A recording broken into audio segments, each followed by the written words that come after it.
Mesdames, Messieurs, chers amis du Musée de l'Armée, à l'occasion du bicentenaire de la mort de l'Empereur, je suis heureux de vous accueillir avec la Fondation Napoléon, notre partenaire, pour l'inauguration virtuelle de l'exposition « Napoléon n'est plus ».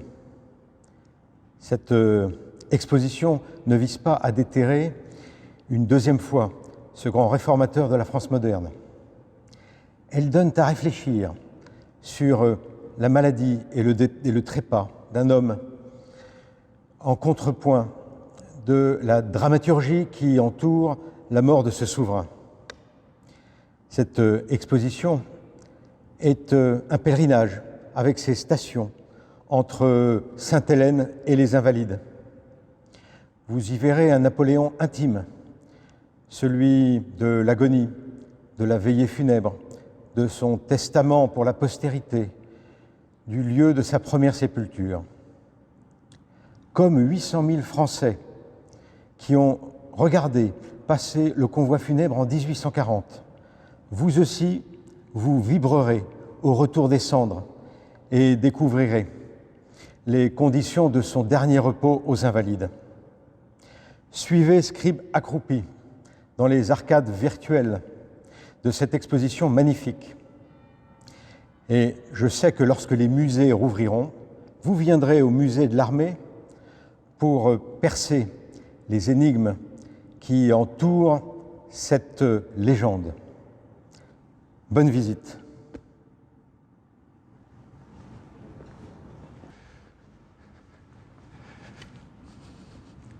Mesdames et messieurs, je m'exprime ce soir au nom de M. Victor-André Masséna, prince d'Essling, président de la Fondation Napoléon, qui vous prie de bien vouloir l'excuser pour son absence absolument justifiée. Au moment où se poursuit cette année Napoléon, qu'il me soit d'abord permis de dire que nous espérons tous qu'il sera très bientôt possible au plus grand nombre de venir ici, en chair et en os, constater l'exceptionnel travail accompli par les équipes du Musée de l'Armée et de la Fondation Napoléon pour raconter et montrer au public cet événement à la fois simplement humain et éminemment mythique du 5 mai 1821.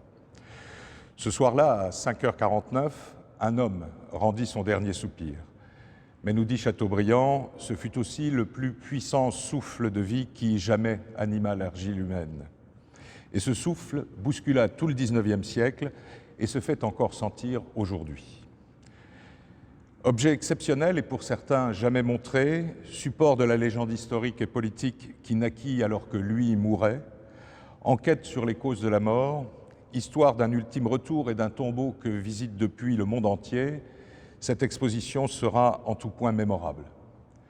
Sans doute, comme le dit le titre de l'exposition, Napoléon n'est plus. Son parcours terrestre s'acheva il y a 200 ans, mais son souvenir, sa légende et surtout son héritage restent encore bien vivants. Alors, à très bientôt et le plus vite possible au Musée de l'Armée.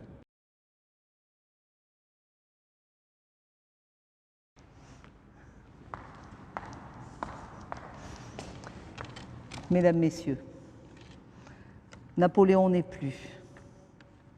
Et pourtant, il est toujours présent, 200 ans après sa mort à Sainte-Hélène. Et il est présent particulièrement ici aux Invalides, qui, sous le célèbre dôme, abritent ses cendres. Napoléon a tant fait pour le rayonnement de ce lieu. Naturellement, le Musée de l'Armée s'est donc emparé de ce bicentenaire pour proposer une nouvelle exposition de l'empereur.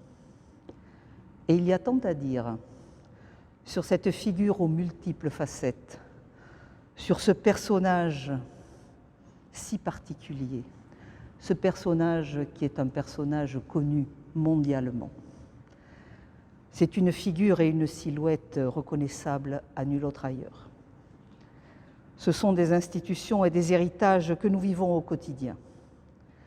Alors Napoléon fascine, et je veux saluer le travail accompli par le Musée de l'Armée, qui démontre une nouvelle fois le professionnalisme et le talent de ses équipes.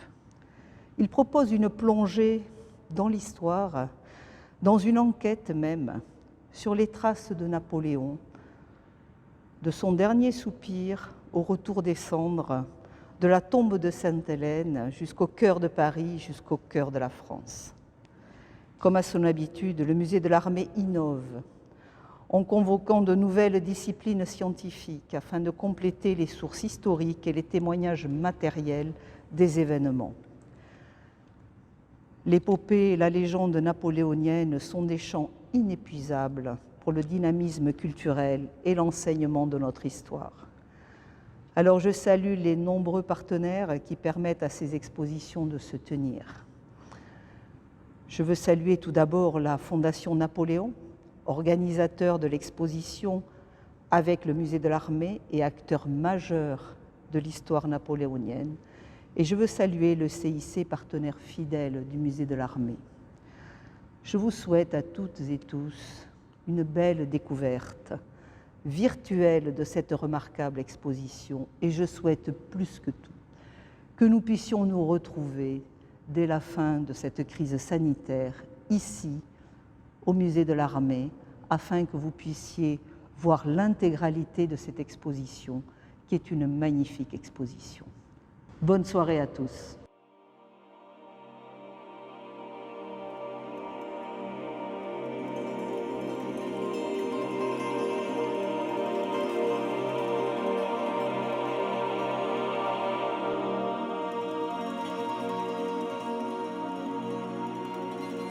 Bonjour, bienvenue au musée de l'Armée, au cœur de l'hôtel des Invalides, à 2 pas du tombeau de Napoléon. Je suis Émilie Robbe, conservatrice en chef du patrimoine, membre du commissariat de l'exposition Napoléon n'est plus.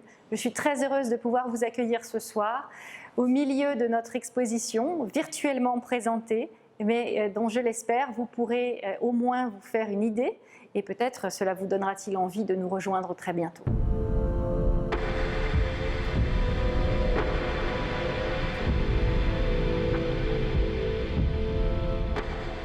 Napoléon n'est plus est une exposition un peu particulière, en écho avec le bicentenaire de la mort de Napoléon, bien sûr, mais pas conçue comme une célébration, pas conçue autrement que comme une interrogation, à dire vrai. Voilà 200 ans que Napoléon est mort et voilà 200 ans que l'on continue à publier des livres, à faire des films et même des séries télévisées, des œuvres d'art à sujet napoléonien. Si aujourd'hui on peut se demander si Napoléon, son exercice du pouvoir, sa vision du monde sont véritablement compatibles avec ce que nous sommes dans notre début du XXIe siècle, il n'en reste pas moins que sa figure a marqué les générations et qu'elle a contribué à la création de la société dans laquelle nous vivons aujourd'hui. Napoléon, en tant que référence, en tant qu'archétype presque du self-made man, du grand homme, de celui qui a réussi à conquérir l'histoire, continue à fasciner, il continue à repousser aussi. Mais notre sujet à nous est de savoir comment et pourquoi, à travers sa mort, l'image de Napoléon a considérablement évolué et c'est durablement dans la mort qu'il est devenu celui qu'il est aujourd'hui.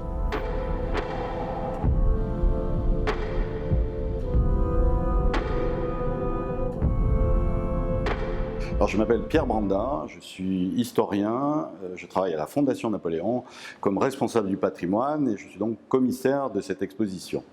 Ce qu'on sait de l'exil de Napoléon à Sainte-Hélène, c'est bien entendu sa lutte face au gouverneur de l'île, le fameux geôlier Hudson Law, mais c'est aussi un considérable travail de Napoléon, dictant ses mémoires à ses principaux compagnons de l'épopée, son secrétaire Lascaz, et une œuvre qui deviendra le fameux mémorial de Sainte-Hélène.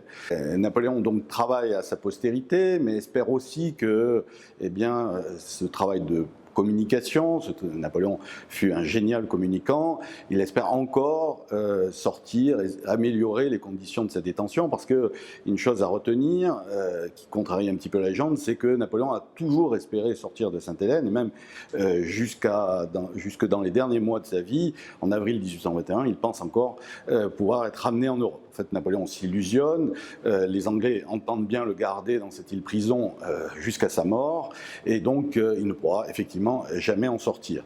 Le Napoléon qui arrive en octobre 1815 à Sainte-Hélène, est encore un Napoléon en assez bonne forme, quelqu'un qui entend encore résister, combattre, lutter, mais au fil des années, en fait, il commence à s'affaiblir et perdre un petit peu ses espérances du départ. Napoléon subit les premiers assauts de sa maladie, qui est une maladie de l'estomac, un ulcère, puis une gastrite en fait, qui le font saigner, qui provoquent des hémorragies internes et qui petit à petit l'affaiblissent parce que Napoléon s'anémie en fait. Et donc à partir de l'année 1820, les signes les plus évidents de sa maladie apparaissent. Napoléon ne peut pratiquement plus marcher tout seul, il est obligé d'être aidé. Petit à petit, il n'arrive même plus à sortir de son lit et la maladie gagne encore en intensité. Ses médecins, il y a un médecin corse qui s'appelle Anton Marquis qui est à son chevet, mais bon, la médecine de l'époque est totalement impuissante à soigner son mal, c'est-à-dire cet ulcère, ce mal de l'estomac.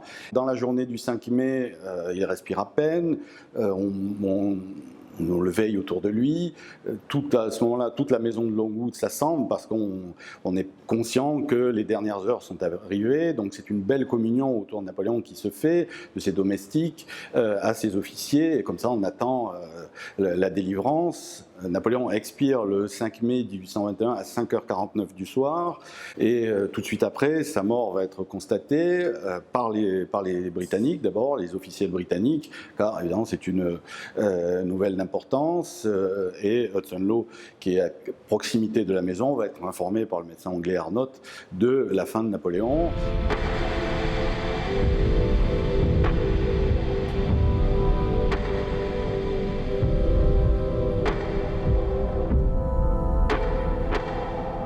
Alors, dans cette exposition, nous avons la chance de présenter le lit sur lequel Napoléon est mort. Ce lit pliant, ce lit modèle de souche, en fait, c'était son lit de campagne qu'il a accompagné tout au long de sa vie, un lit dans lequel il aimait dormir, même il le préférait à des lits plus confortables dans ses palais, car Napoléon, cet éternel voyageur, finalement toujours sur le départ, a voulu finalement terminer sa vie dans un lit de campagne, le fameux lit que nous présentons ici, avec aussi son uniforme, son fameux uniforme de colonel de la garde impériale, son chapeau, ses décorations. Bref, nous avons comme ça recréé l'exposition, sans le corps bien entendu, de la veillée funèbre. Est-ce que les habitants de Longwood, les militaires de Longwood ont pu voir les 6 et 7 mai 1821. Et donc c'est une immersion au cœur de l'histoire que nous vous proposons grâce à la réunion de ces objets tout à fait évidemment symboliques et très émouvants.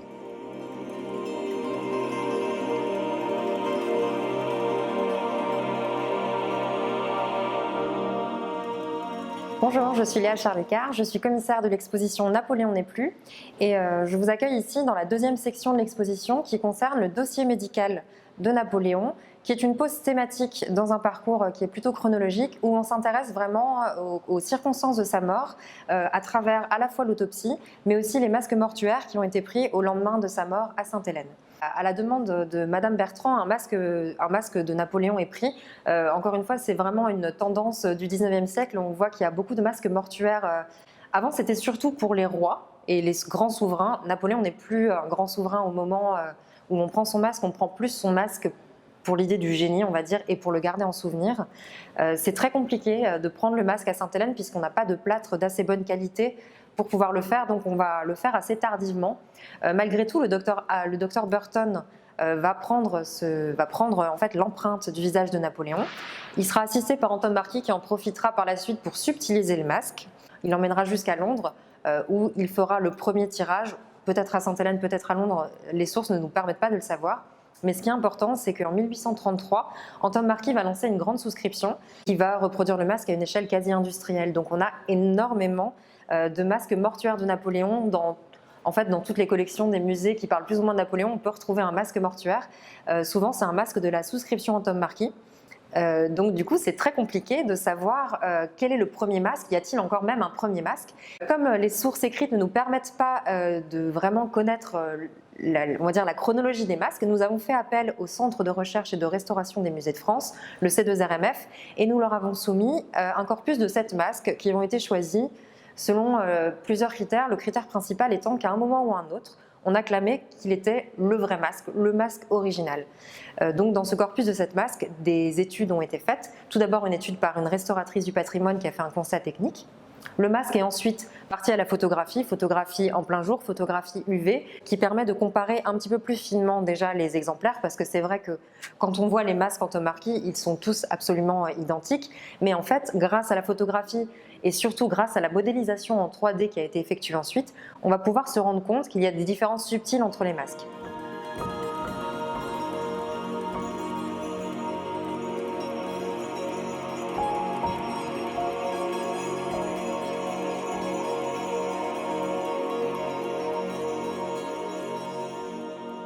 Je m'appelle Chantal Prévost, je suis responsable des bibliothèques à la Fondation Napoléon et co-commissaire de l'exposition Napoléon n'est plus.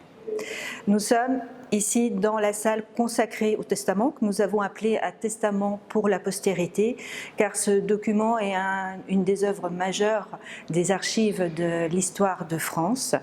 Il est conservé depuis le milieu du XIXe siècle dans les archives nationales, dans ce que l'on appelle l'armoire de fer, là où sont conservés les documents les plus précieux, les plus emblématiques de notre histoire.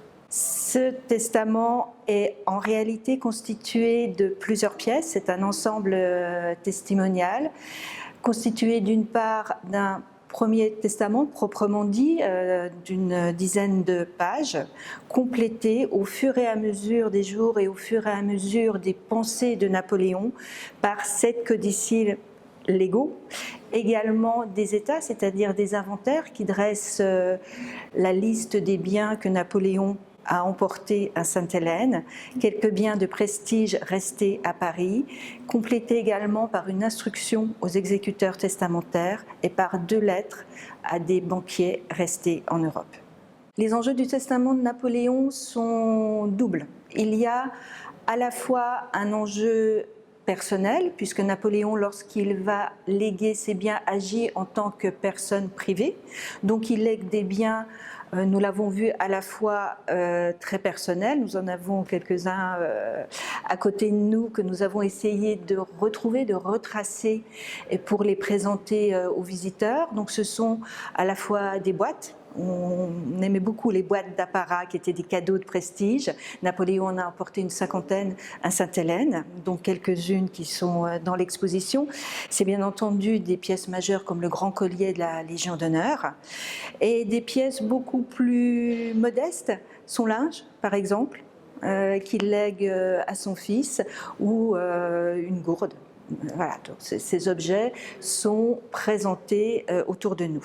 Il y a également des legs d'argent qui sont en partie à ses compagnons d'exil, en partie également aux personnes qui lui sont restées fidèles, et en troisième partie, les legs collectifs qui sont destinés aux anciens soldats, aux vétérans des guerres de la Révolution et de l'Empire. Il y a une autre envergure au testament de Napoléon, car il fait ses dernières volontés, on l'a vu en tant que personne privée, mais également en tant que souverain. Et il y a une claire volonté politique insérée dans les paragraphes du testament. D'une part, c'est son souhait, on connaît la phrase fameuse « Je souhaite que mon corps repose auprès de ce peuple français que j'ai tant aimé au bord de la Seine ». Il y a également ce que l'on pourrait appeler des coups de griffe, par exemple en direction des Anglais, bien entendu, les geôliers du prisonnier, en direction également du gouvernement royaliste. Pas directement, mais tout ça est induit dans certains paragraphes du testament, donc on peut dire que le testament est un petit peu à double phase. Une première phase classique, je lègue des biens, je lègue de l'argent, et il y a une deuxième phase peut-être à double détente. Et c'est là où le titre de l'exposition de la salle est pleinement à découvrir pour la postérité, parce que ce sont des legs, des pensées politiques qui vont survivre aux biens physiques et qui sont toujours à diffusion un peu plus lente.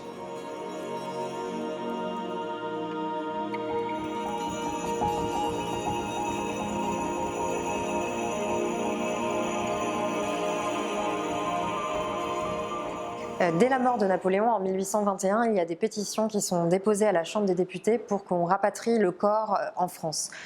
Ces pétitions mettent du temps à aboutir et en fait il faut qu'elles trouvent un contexte politique favorable, et elles le trouvent enfin en 1840 puisque Thiers, qui vient d'achever l'écriture de son Histoire de la Révolution, œuvre en fait en faveur du retour de la dépouille de l'empereur. On parle de retour des cendres, il faut bien faire attention, en fait il ne s'agit pas de cendres à proprement parler, c'est un terme, un euphémisme qu'on utilise pour décrire les restes mortels de l'empereur. La mission est donc décidée en 1840, il faut donc affréter un navire pour ramener le corps. Les discussions avec les Anglais prennent en fait très peu de temps puisque les Anglais ne s'intéressent plus vraiment à ce problème-là. C'est un problème politique en France en fait, c'est-à-dire qu'en faisant revenir Napoléon, c'est un acte politique fort. D'ailleurs, Louis-Philippe le fait pour unir le peuple autour d'un héritage qu'il veut commun, c'est-à-dire qu'il veut prendre sous lui l'héritage de l'Empire. Et donc du coup, finalement, pas de problème avec les Anglais pour ramener le corps de Napoléon. Il faut monter une mission, c'est la mission qu'on va appeler la mission de Sainte-Hélène, qui va prendre part vraiment à ce dernier épisode de la légende de Napoléon, dernier épisode où on va voir le corps charnel de Napoléon. C'est une mission qui est dirigée par le fils du roi lui-même, c'est le prince de Joinville, qui va être le commandant de bord de la Belle Poule qui vient chercher les restes mortels de Napoléon. À son bord, on va trouver également les derniers fidèles qui étaient eux aussi à Sainte-Hélène et qui vont en fait effectuer une sorte de pèlerinage à Sainte-Hélène pour ramener le corps de l'empereur.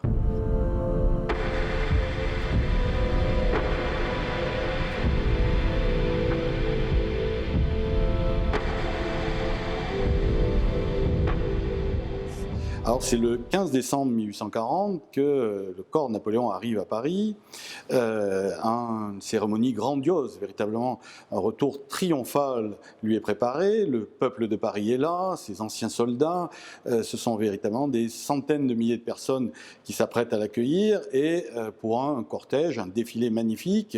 Le corps de Napoléon est installé sur un char funèbre absolument majestueux, un long cortège se forme qui va se diriger jusqu'aux Invalides. À l'entrée de la cour d'honneur, le char s'arrête. À ce moment-là, le cercueil est déposé, il va être porté par des marins de la Belle Poule, il va traverser la cour d'honneur et être accueilli par le roi Louis-Philippe Ier, qui vient ainsi rendre hommage à Napoléon. C'est lui qui avait décidé cette expédition avec Thiers.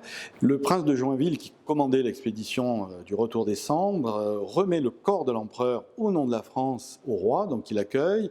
Avec le corps, il y a des reliques de sa gloire, notamment l'épée d'Austerlitz, son chapeau, et c'est ainsi une entrée du personnage Napoléon aux Invalides. Si Napoléon n'entre pas, si je puis dire, couronné, néanmoins il entre avec son petit chapeau légendaire et qui finalement vale bien des couronnes et qui comme ça l'installe déjà dans la légende.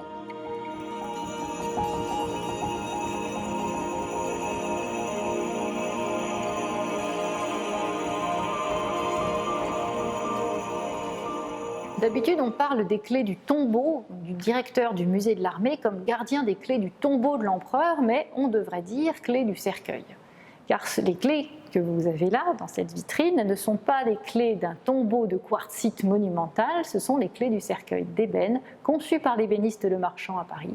Le musée de la Légion d'honneur disposait d'une clé dans une boîte elle-même fabriquée dans l'ébène ouvragé qui avait servi au cercueil, et qui se trouve être un double issu de la famille de l'ébéniste. Au musée de l'armée, dans le coffre-fort du directeur, existe une boîte sur laquelle est écrit « Clé du sarcophage de l'empereur Napoléon 1840 », boîte couverte de maroquin, décorée de fer doré, fermée par un lât de soie cacheté. Depuis 1840, date à laquelle la boîte a été solennellement remise au gouverneur des Invalides, personne ne sait, personne n'a jamais ouvert cette boîte de clés. Et l'exposition vous permet d'accéder à une partie du mystère, de lever le voile sur le contenu de la boîte des clés. Grâce à la collaboration d'une clinique privée, la clinique du Louvre, nous avons pu obtenir des vues sous tous les angles en radiographie de la boîte des clés du cercueil de l'empereur Napoléon. Et à l'intérieur, nous nous attendions, pour être très honnête, à une seule clé. Il y en a 5. 5 clés, l'une d'entre elles est minuscule. Et en vue latérale, on s'aperçoit qu'elle se trouve en réalité à l'intérieur du cachet. C'est donc la clé qui ouvre la boîte. C'est la clé de la clé du mystère. À l'intérieur, 2 autres clés magistrales ornées de laine de Napoléon qui ressemblent énormément à la clé de la Légion d'honneur et qui sont sans doute les clés d'apparat en double. Une 3e clé avec le même pennon qui, elle, doit être une clé d'usage sur le même modèle que la clé d'apparat, et une 5e pour laquelle nous nous interrogeons encore. Est-ce la clé de la boîte en plomb? Est-ce une clé appartenant à une serrure très complexe qui peut avoir besoin de 2 clés pour s'ouvrir? Eh bien, nous ne savons pas encore, mais si vous avez des idées, vous êtes les bienvenus pour nous aider.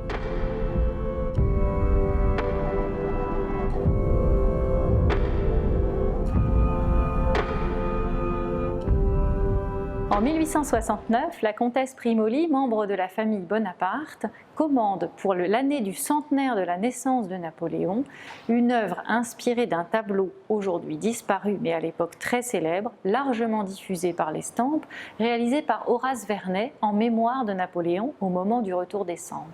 Le titre couramment donné à cette composition où Napoléon, frontal, debout, sort en vainqueur repoussant la pierre tombale sous laquelle il était enseveli à Sainte-Hélène, est généralement tiré du célèbre testament de l'empereur qui commençait à être connu. Je désire que mes cendres reposent sur les bords de la Seine, au milieu de ce peuple français que j'ai tant aimé. Voici donc le titre d'une œuvre qui s'appelle parfois aussi Napoléon sortant de son tombeau, plus simplement, et que je vous laisse découvrir avec moi sous la forme tout à fait exceptionnelle de cette nouvelle acquisition du musée de l'Armée, une micro-mosaïque de la fabrique romaine De Rossi, formée de micro-tesselles d'entre 1 à 2 mm environ. L'œuvre reprend avec une immense précision la composition de la gravure de Vernet. Tout y est, toute la mémoire, toute la légende qui s'est cristallisée autour de l'idée de la tombe de Napoléon après sa mort se retrouve ici. Les feuilles de saule que l'on voit là, environnant les grilles du tombeau, que vous allez retrouver comme un leitmotiv dans l'exposition, et le saule et la grille, il y a le myosotis du souvenir, à moins peut-être que ce ne soit des violettes bonapartistes. Les interprétations divergent. Le personnage lui-même, la figure centrale de la composition, semble au milieu de cette nature presque digne du château de la Belle au bois dormant, tellement elle est inextricablement enchevêtrée. Lui sort auréolé d'une gloire qui ne peut être autre que christique. Or, c'est exactement l'image que Napoléon avait envisagée. Le dernier lait de Napoléon à Sainte-Hélène, c'est son martyre.